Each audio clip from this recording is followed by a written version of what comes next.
ഇന്നലെ പുലർച്ചെയോടെ ആരംഭിച്ച മഴ ശബരിമലയിൽ ഇന്നും തുടരുന്നു. മഴയ്ക്കിടയിലും ശബരിമലയിൽ തീർത്ഥാടക പ്രവാഹം. ഇന്നലെ ശബരിമലയിൽ എത്തിയത് 76,000-ന് മുകളിൽ തീർത്ഥാടകർ. 13,500 പേർ സ്പോട്ട് ബുക്കിംഗ് വഴി മല കയറി. മഴ തുടരുന്ന പശ്ചാത്തലത്തിൽ ശക്തമായ നിയന്ത്രണങ്ങൾ നിലനിൽക്കുകയാണ്. ഇന്നലെ പുലർച്ചെ മുതൽ ശബരിമലയിൽ ആരംഭിച്ച മഴയാണ് ഇപ്പോഴും പെയ്തുകൊണ്ടിരിക്കുന്നത്. ശക്തമായ മഴയില്ലെങ്കിലും ഈ നേരിയ രീതിയിലുള്ള മഴ ഇപ്പോഴും തുടർന്നുകൊണ്ടിരിക്കുകയാണ്. മണിക്കൂറുകൾ ആയി ഈ മഴ തുടർന്നുകൊണ്ടിരിക്കുന്നു. എന്തായാലും ഈ മഴ തുടരുന്ന ഘട്ടത്തിലും തീർത്ഥാടകരുടെ എണ്ണത്തിൽ ഒരു കുറവും ഇല്ല എന്നുള്ളത് തന്നെയാണ് ഈ തിരക്ക് വ്യക്തമാക്കുന്നത്. ഇന്നലെ മാത്രം ഏകദേശം 76,000-ന് മുകളിൽ തീർത്ഥാടകരാണ് ശബരിമലയിൽ ദർശനത്തിനായി എത്തിയത്.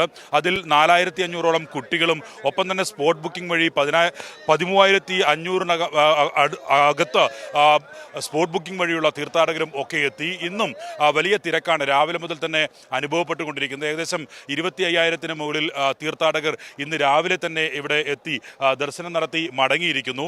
ഇനിയുള്ള മണിക്കൂറുകളിലും തീർത്ഥാടകരുടെ എണ്ണം വർദ്ധിക്കും എന്നാണ് ദേവസ്വം ബോർഡും ഒപ്പം തന്നെ പോലീസും ഒക്കെ പ്രതീക്ഷിക്കുന്നത്. ശക്തമായ മഴയുടെ പശ്ചാത്തലത്തിൽ കർശന ജാഗ്രതാ നിർദ്ദേശം ഇന്നലെ രാത്രിയൊക്കെ തീർത്ഥാടകർക്ക് നൽകിയിരുന്നു ജില്ലാ ഭരണകൂടം.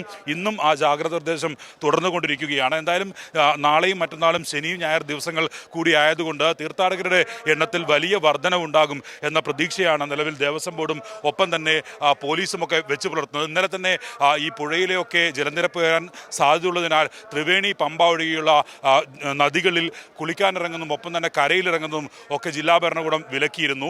ഇന്നും അത്തരത്തിലുള്ള ഒരു നിയന്ത്രണം തന്നെയാണ് നിലനിൽക്കുന്നത്. എന്തായാലും മഴ വൈകുന്നേരത്തോടെ കുറഞ്ഞാൽ നാളെയും മറ്റന്നാളുമായി കൂടുതൽ തീർത്ഥാടകർ ഇങ്ങോട്ട് എത്തും. വലിയ തിരക്ക് അനുഭവപ്പെടും എന്ന പ്രതീക്ഷയാണ്. നിലവിലെ ക്രമീകരണങ്ങൾ ഒക്കെ എന്തായാലും വിജയിച്ചതിൻ്റെ ഫലം തന്നെയാണ് ഇപ്പോൾ ഇത്രയും തിരക്കുണ്ടായിട്ടും കൃത്യമായി തീർത്ഥാടകർക്ക് ദർശനം നടത്തി മടങ്ങാൻ കഴിയുന്ന സാഹചര്യം ഒരുങ്ങുകയും ചെയ്തത്. സന്നിധാനത്ത് നിന്നും സജു കാഞ്ഞിരംകുളത്തിനൊപ്പം വിജിൻ വായാന്തോട്, കൈരളി ന്യൂസ്.